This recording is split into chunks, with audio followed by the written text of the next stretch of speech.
Resumo do livro: A Mente Influente, Tali Sharot. A mente influente, o que o cérebro revela sobre nosso poder de mudar os outros. Sinopse: a autora Tali Sharot mostra que para nos relacionarmos melhor com os outros e obtermos seu apoio na defesa de nossos pontos de vista e objetivos, é necessário agir de acordo com as regras próprias de funcionamento do cérebro humano.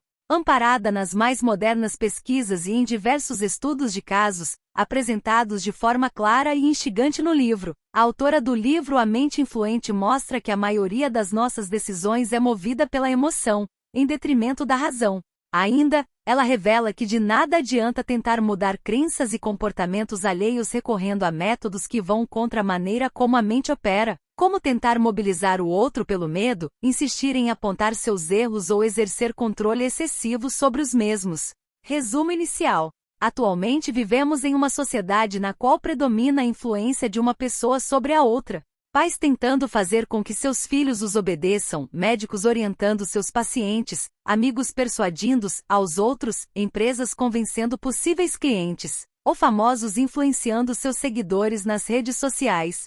Mas como isso funciona? Como sabemos se conseguiremos persuadir alguém ou se seremos ignorados? Neste livro, aprenderemos os erros que cometemos quando tentamos influenciar alguém, além de entendermos como podemos ser bem-sucedidos na persuasão.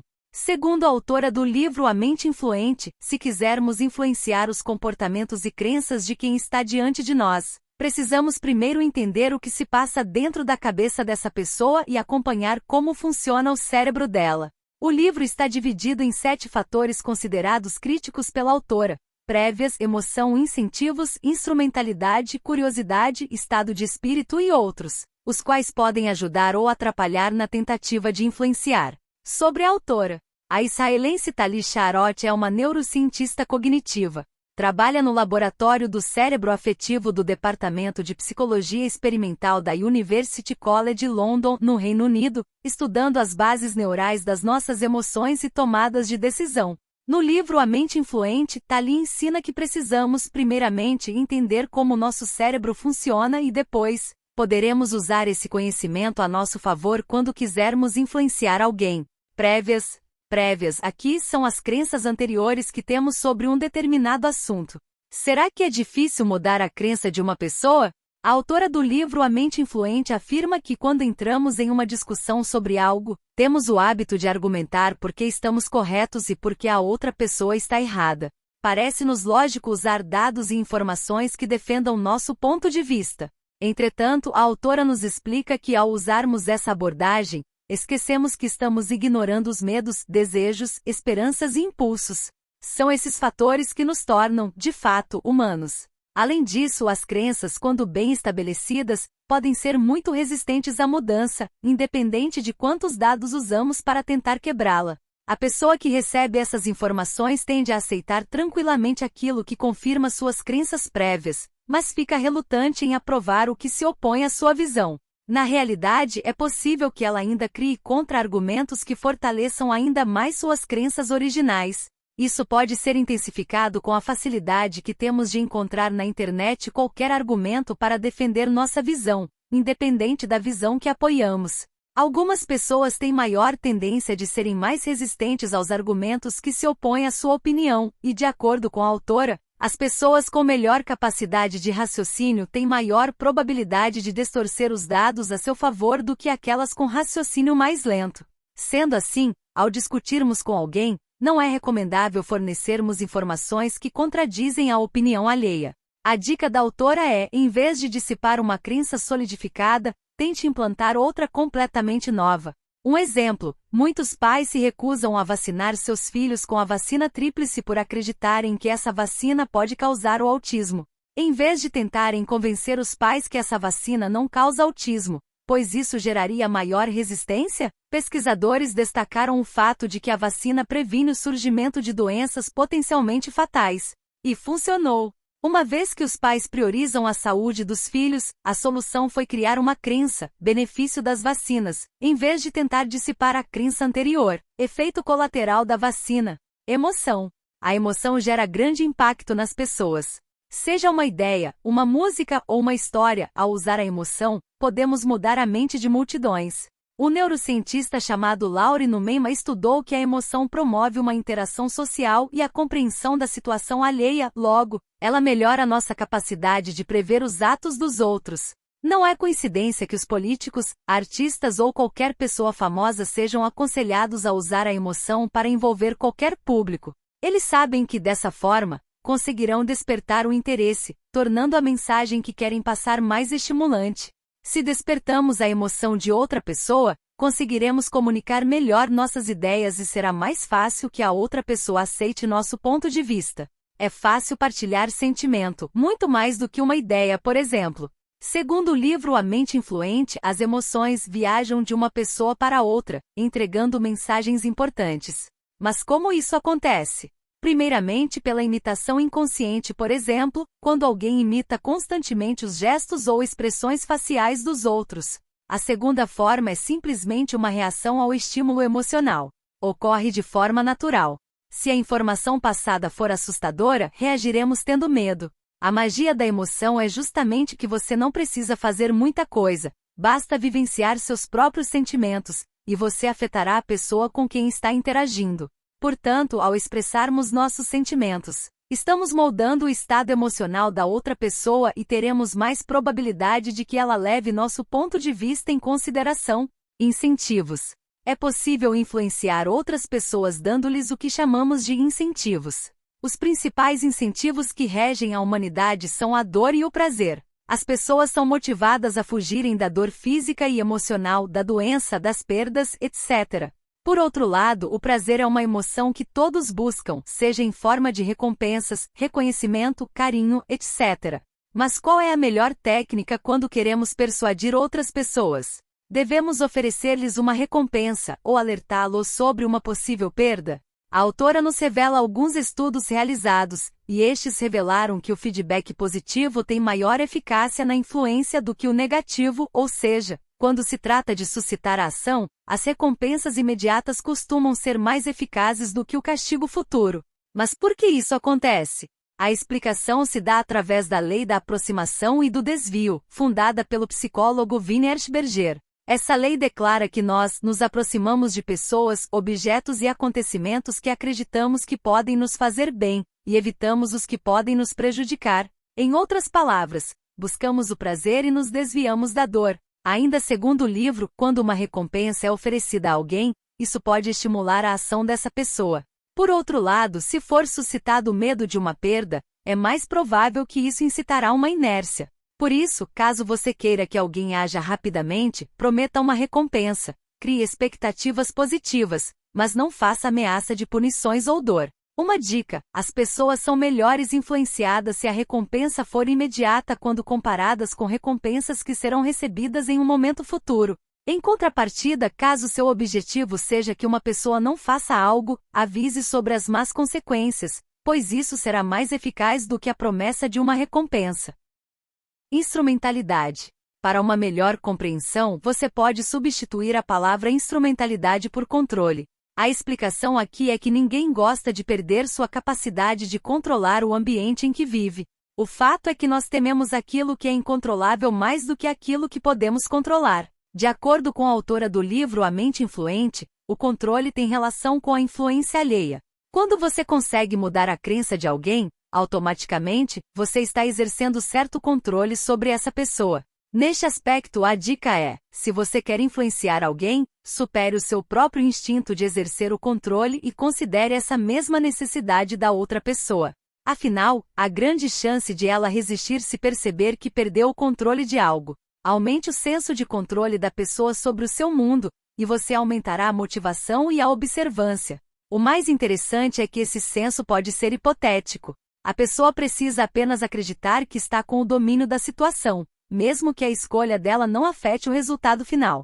O neurocientista chamado Maurício Delgado descobriu que ao dizer às pessoas que elas estavam prestes a fazer uma escolha fazia com que elas se sentissem bem, como se estivessem recebendo uma recompensa. É isso que você precisa fazer também. Por isso, a dica do livro A Mente Influente é: se você tem filhos, dê mais responsabilidades a eles. Se você for chefe, permita que seus funcionários ajudem no processo de tomada de decisão. Em um relacionamento, permita que seu parceiro também tenha voz ativa. Esse senso de controle não precisa ser mais do que uma simples percepção. Por último, não esqueça de sempre lembrar tais pessoas de que elas exerceram o controle. Curiosidade. Precisamos parar de pressupor que se temos algo a dizer a alguém, essa pessoa estará disposta a nos ouvir. O ideal é pensarmos por que a pessoa iria se interessar pelo que temos a falar e, então, reformular a mensagem para conseguirmos influenciá-la. Mas o que as pessoas querem ouvir?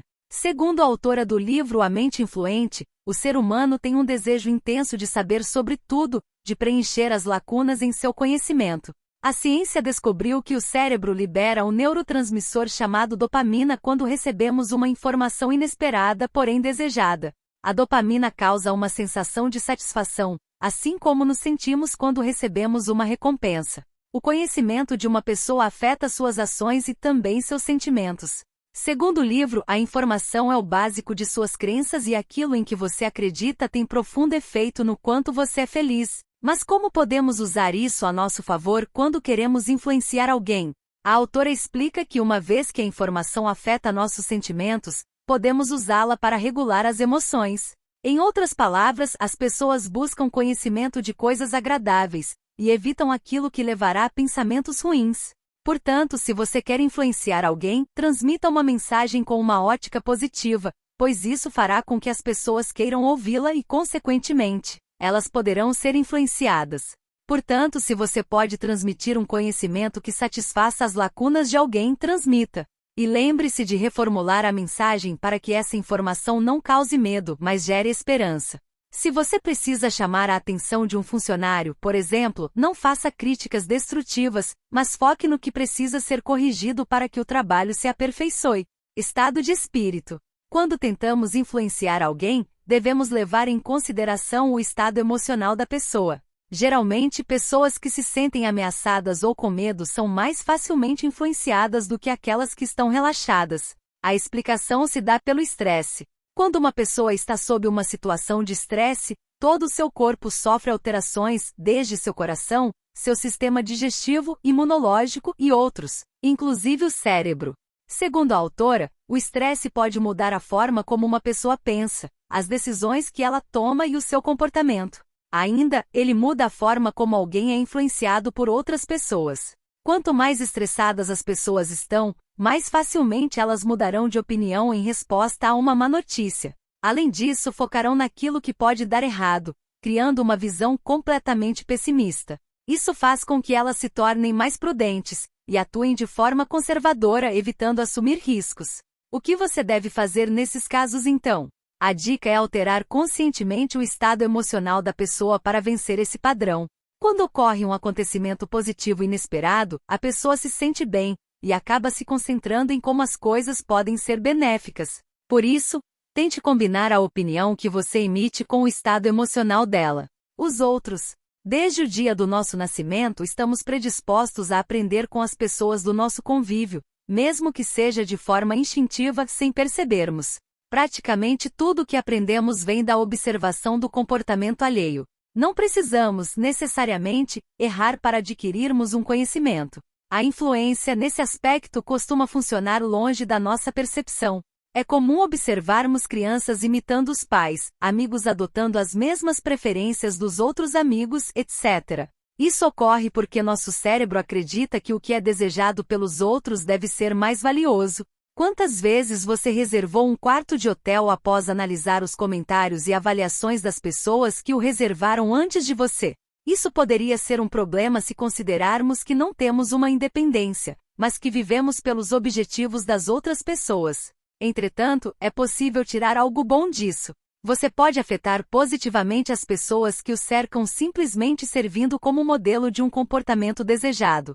Faça o que você quer que os outros também façam. Ainda de acordo com o livro, as pessoas observam as consequências decorrentes de uma escolha. Se uma criança vê seu irmão apanhando do pai porque fez birra, ele pensará 2 vezes antes de fazer birra também, pois não quer apanhar ou ficar de castigo. A teoria da mente.